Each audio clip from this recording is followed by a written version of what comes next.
it might be a bit of a disappointment, but we purposefully did not include Q&A in this conference. Not because we don't want to talk about it, but because number one, this creates more questions than not, and number two, the most helpful way to think through that, and the most helpful way to think through gray areas is oftentimes on a personal level, not a corporate one here. Let's try to figure that out together. But we do want to hopefully, I think that was helpful. I think it was really helpful for me and just thinking through the reality that oftentimes we default in some of these areas to sometimes we just kind of default to, I like it, it seems like a gray area, Scripture doesn't forbid it, so I don't really need to think about it that hard. Hopefully this helps to show you that we do need to think about these things incredibly hard because they are incredibly complicated. So social media is another one of those, and I think maybe even more so than entertainment. Social media, we even without thinking about it deeply biblically, people go through kind of a cycle with social media, right? They test it out, like it for a little bit. You're like, oh, okay, this is kind of cool. And then they get more and more and more engaged until it's oh my gosh, this is a huge part of my life. And then almost everyone I know at some point reaches a point where they're it's gone, I'm done, right? Goodbye Facebook. I'm going to delete it from my phone, or I'm going I'm over it for this season. And then after a while you're my sister is, showing pictures of my nephew and niece. I want to see those. Maybe I'll try it out again. And you kind of again, and you get more and more and more involved, until you explode again. And we just kind of go in this social media. It's like the social media cycle. But what's interesting is I think the rise of social media, entertainment has kind of had this process where it's kind of risen slowly over the decades and over time, where we've kind of learned how to engage with it, and even learned from some of our mistakes in engaging with it, and have kind of been learning over and over. But one of the biggest problems with social media, and studies have even shown this, is that the rise was so steep and has been so steep in time that a lot of the lessons we never had the opportunity to learn them. Right? We're everything's kind of developing on the fly. Right? Even after any big thing happens, whether it's the election, or even the spring of revolutions in the Middle East, right? Where it was we didn't plan on it being used that way, right? How are we kind of figuring this out? And I think that's true corporately, and it's also incredibly true personally. It leads us a bunch of questions about how do we interact with this new social phenomenon? How do we live in this new social space? How can we, it's not new anymore, but relative to a lot of the other things, relative to food, right? It's very new. Right, but how can Scripture speak to something that its writers could never have imagined? This is even different about, at least the Scripture writers could imagine forms of entertainment, right? Plays, or even oral histories. But I think sometimes we can feel how could Scripture speak to something that its authors could never have even imagined?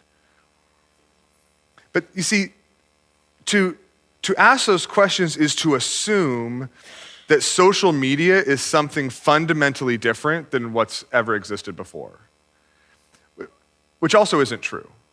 Social media isn't something new. It's not something it's something that's not fundamentally existed before. See, social media is simply, it's not a new category. Social media is simply just what I would call a technological facilitator. It's a technological facilitator. It facilitates aspects of our lives. It doesn't create new ones, right? The printing press was a technological facilitator, right? Writing had existed before. Reading had existed before. Communicating had existed before, but all of a sudden now, through technology, it facilitates those things that have existed forever in new and powerful ways. Similarly, there's nothing new about what's happening on social media. And when we assume that social media is something different is when we fail to apply the appropriate scripture to it. And you could categorize this a number of different ways, but there's three. When I think about like the purpose of social media, what it is, there's really three things that, three of the biggest things that I see social media facilitating. Number one is just communication, right? It's a facilitator, it's a technological facilitator that facilitates communication, not unlike the telephone, right? The invention of the telephone did not create something new, but it facilitated the ability to talk over a longer distance than had existed before. So you can do the same thing, but just do it in a different context. Social media is the same way. Social media is a form of communication. We use it to communicate with one another.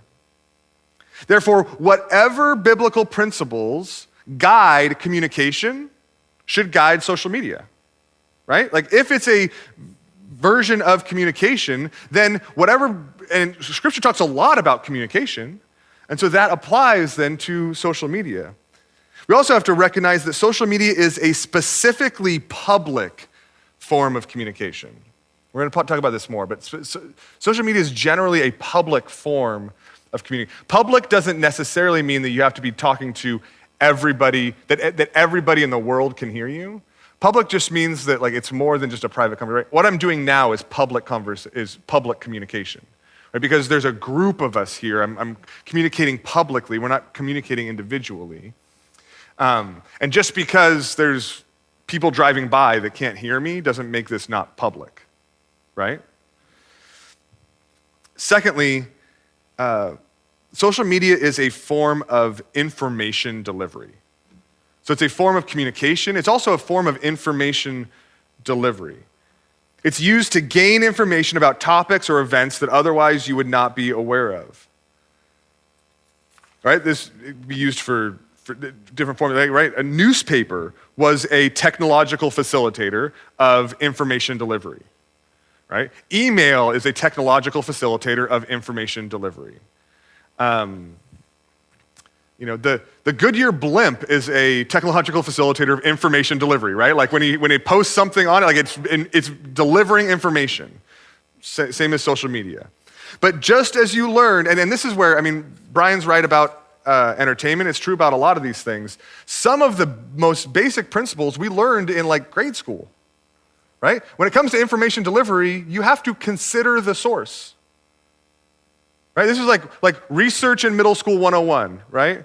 Like when Wikipedia was invented, it had to be communicated in classrooms what kind of source Wikipedia was, right? And it's what measure of trustworthiness. Similarly, with social media, it delivers information, but it doesn't deliver information. It is probably one of the least perfect sources of that information, right? It can be a helpful facilitator, but it's one of the least trustworthy sources of well thought through, developed information delivery. So whatever principles guide our intake of information must guide our social media engagement.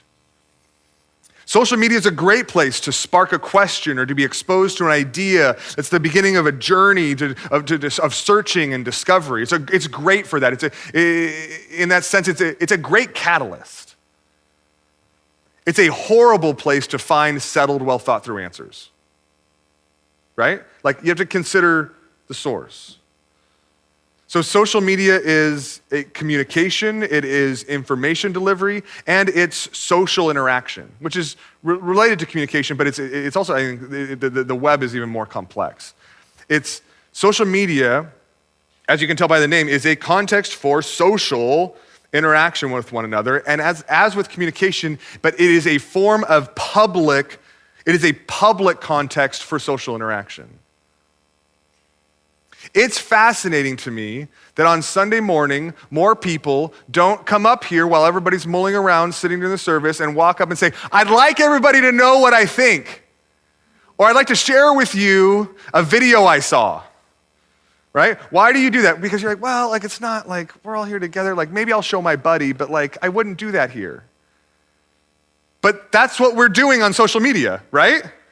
Like what we're doing on social media is interacting in a public forum. You're like, man, you know what? If you have to have a hard conversation with a friend and you're here all together on Sunday morning, you're even here together on Saturday morning, you're gonna pull them aside and say, hey, like, you're not gonna stand here in the middle of the aisle and have that conversation so that everybody around you can hear, right? Because there's that social and there's appropriate things that guide that social interaction and your humility and your care and your concern. And and one of the most difficult things about social media is it's public social interaction and public communication that takes place in a deceptively private context. It feels private because you're sitting alone and you're typing and there's nobody around you. You can be sitting here in a busy room and you could be typing or you could be reading and there's no one else around you knows you're doing that physically. You could be sitting alone at your computer in your house, nobody else in your apartment. And it feels private. It feels somehow more intimate. But it's misleading because to take a step back and just view what it is, it's not. It's not private at all. It's by very definition. Public communication, public social interaction. So, if that's what it is, if what its purpose is public communication, public social interaction, public information delivery, then what are the parameters that we should use for social media then? Well, since social media is a technological facilitator, then the question is a little bit different. It's not about it itself, but it's about what it is, it's about communication. It's about information, it's about social interaction. However, just because new technology exists, and Brian got to this a little bit at the end of his one on entertainment, just because a new technology exists doesn't mean that Christians must use it. Right? Just because a new technology exists, something that can facilitate anything in life, doesn't mean that we must use it, but it means that we can. And is a wisdom issue. And so there's really parameter-wise, because we're called to communicate, because we're called to interact socially, because we're called to deliver information, that it can be, the parameters can seem pretty wide. Like, yes, you should do that. You should do all those things. And in one sense, the parameters are pretty wide, right?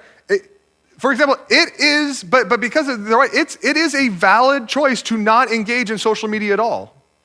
Right? It's not valid to not communicate at all. It's not valid to not interact with anybody at all. But it is valid to not use a particular technological facilitator to do that. Right? Does that make sense? Like that's okay. Right? It may limit different aspects. It may, just like if you refuse to use a phone, that might like limit your job opportunities. Right? It might limit it might limit things in your life, but like that's absolutely appropriate. And we limit ourselves in all sorts of different ways. And it might very well be wise for you to not engage in it at all for a number of reasons. Maybe if you're particularly prone to the sins that are exacerbated by public communication. Or if you're easily mastered by that type of interaction, it would be wise to not engage with it at all. Secondly, it's also a valid choice to engage in social media observationally. It's legitimate to choose to utilize social media to observe news, commentary, etc. Utilizing it for just because you utilize it doesn't mean you have to utilize it for all of its purposes. And this may be wise to protect against the wasting or the ease with which social media, the wasting of time or the way in which social media makes it easy for us to be quick to speak.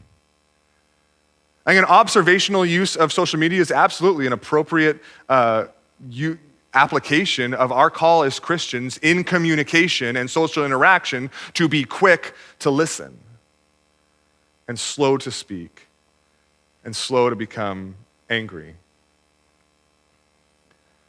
But just like entertainment, what is motivating your observation is key. Right? Just as Brian talked about, like what's motivating it to engage in it for sinful reasons or selfish reasons, it doesn't make it okay, right? Voyeuristic fascination with other people is different than viewing them for love and compassion, so that you might know them more, understand them more, and engage with them more helpfully and wisely in person. There's a difference between engaging in knowing love and voyeuristic fascination, getting entertainment from, Brian talked about like the danger of getting entertained from the harm of others physically. And sometimes we can get entertained from sometimes we like watching social media just because it's such a train wreck, it's so entertaining, right? But that train wreck is people's actual thoughts put out. Like most people aren't acting, right? Like this is reality. And the question is, how can we love people? So observational is appropriate. Also, limited, active, purposeful engagement is appropriate. It's legitimate to be engaged in a purposeful way. And the key here is in a purposeful way. Do you, and this is what we're going to talk about a lot in the principles, but do you engage with others on purpose and with a known purpose? Or do you just kind of voice what you feel like you want to say? But ultimately, with these wide parameters, there are things that are outside of these parameters. And what is outside of these wide parameters is that there is no excuse for unlimited, constant social media engagement. Social media cannot and must not replace in-person personal relationships. James 1 tells us to be doers of the word, not hearers only, deceiving yourselves, right? When we simply engage in words and not in action with people, we deceive ourselves. Hebrews 10:24 says, and let us consider how to stir one another up towards love and good works, not neglecting to meet together as it is the habit of some, but encouraging one another all the more as the day is drawing near. When we don't actually engage personally and have these conversations personally, we're missing out on the aspects of our humanity or human interaction and relationship that God created us for, that involve serving and loving each other through deeds and actions, not just our words. Social media is an aspect of community. It is not a replacement for community. So, principles. How do we, within this really wide parameters, how do we navigate that? Well, we navigate it through, I think, a number of very clear principles we get in. And what I did here is I gave you 10 principles in trying how to spend a half an hour on each one of these topics. It's like, we could do a conference on every one of these topics, right, at least. People have written books on these topics.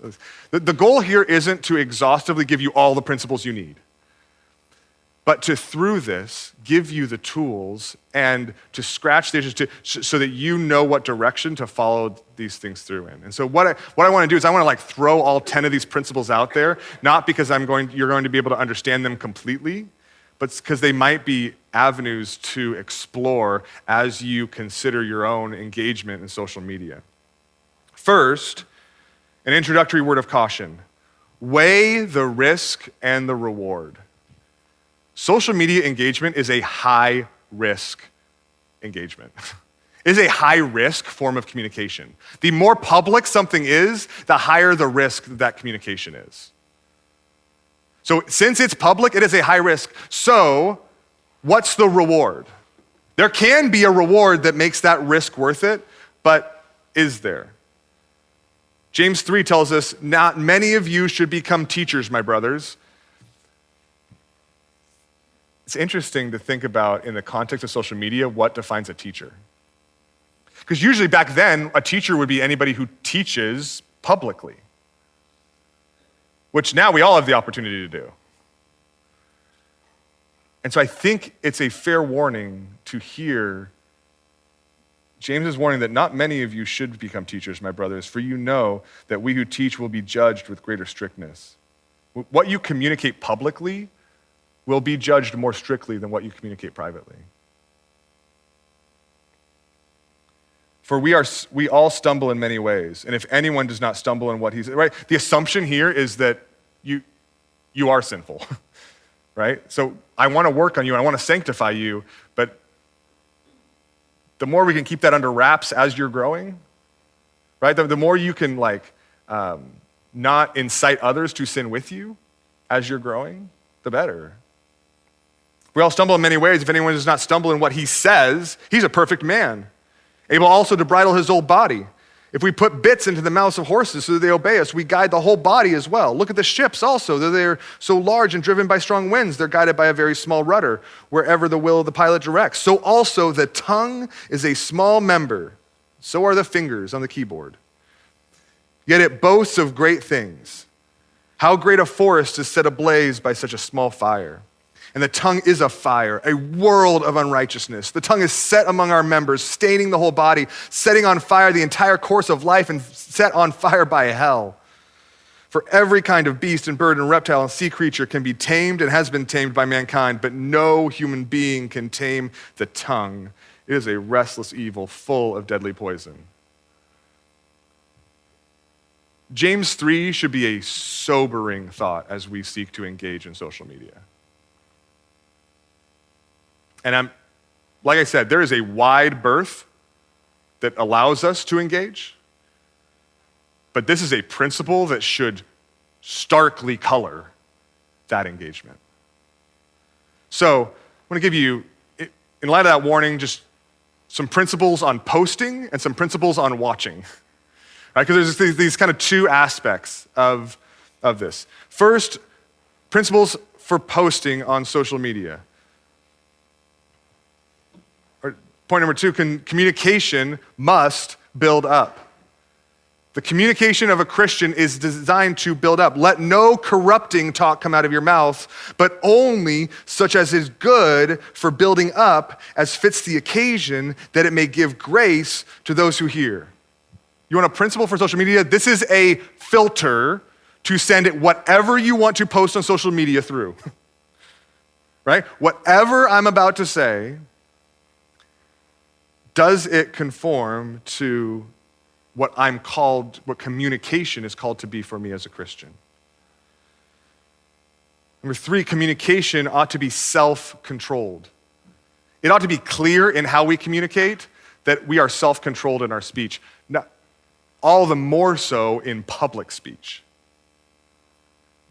Proverbs 10 tells us plainly, when words are many, transgression is not lacking, but whoever restrains his lips is prudent.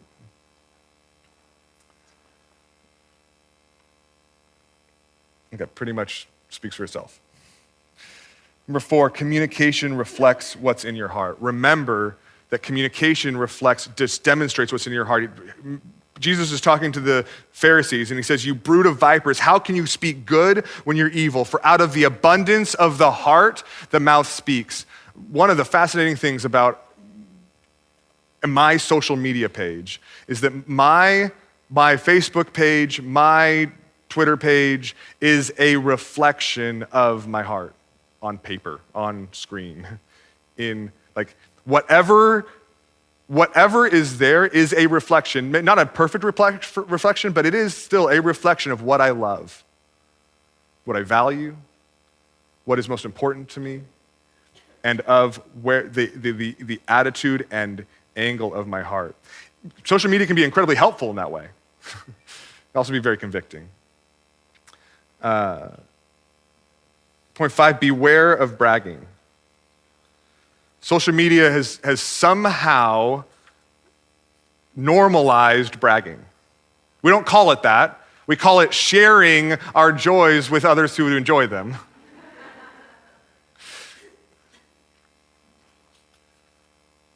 Proverbs 27 tells us, let another praise you, for out of your own mouth a stranger and not your own lips.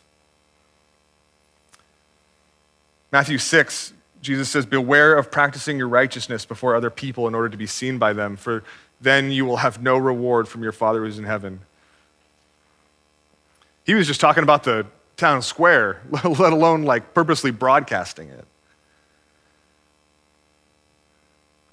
I think we all need to wrestle deeply with why share. Not just opinions, but even why share a picture of my food or my kids or even my vacation.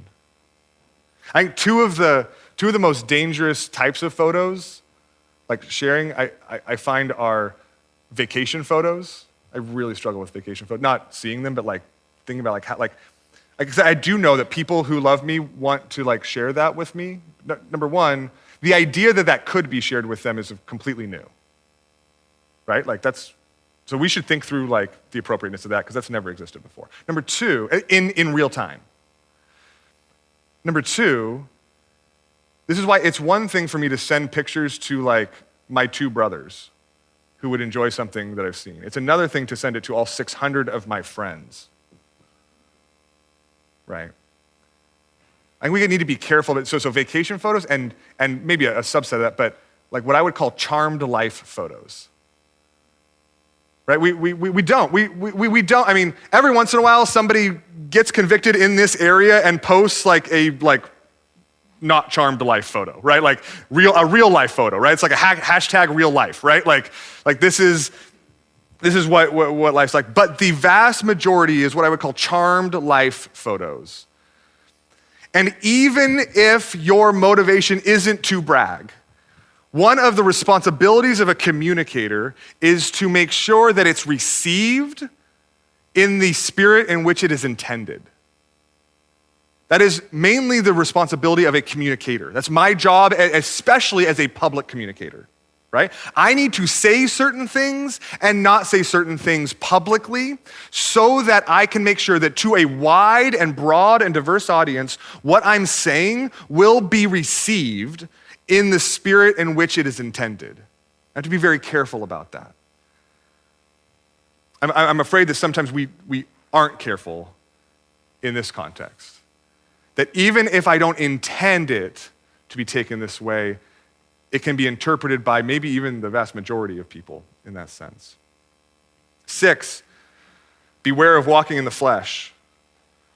Galatians 5, now the works of the flesh are evident: sexual immorality, impurity, sensuality, idolatry, sorcery, and along with those, enmity, strife, jealousy, fits of anger. We're going to talk about jealousy in a second. Rivalries, dissensions, divisions, envy, and things like these. If any, this is a helpful list to, again, filter your social media engagement through. 4 last ones for observing social media. So for posting social media, for others for engaging as an observer. Similar to how communication is meant to build up, we ought to engage for edification, not titillation. Right? We need to engage for edification.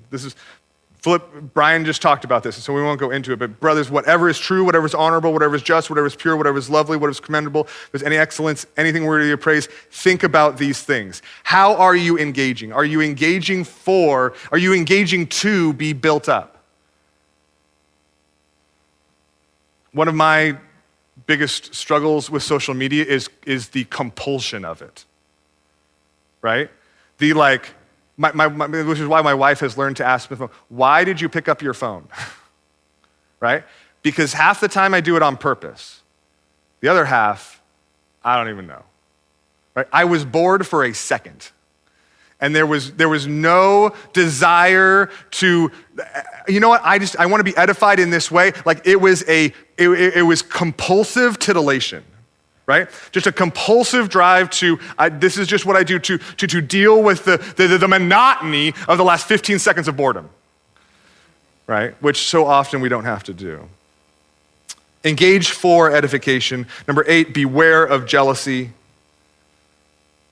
One of the greatest studied results of social media is depression.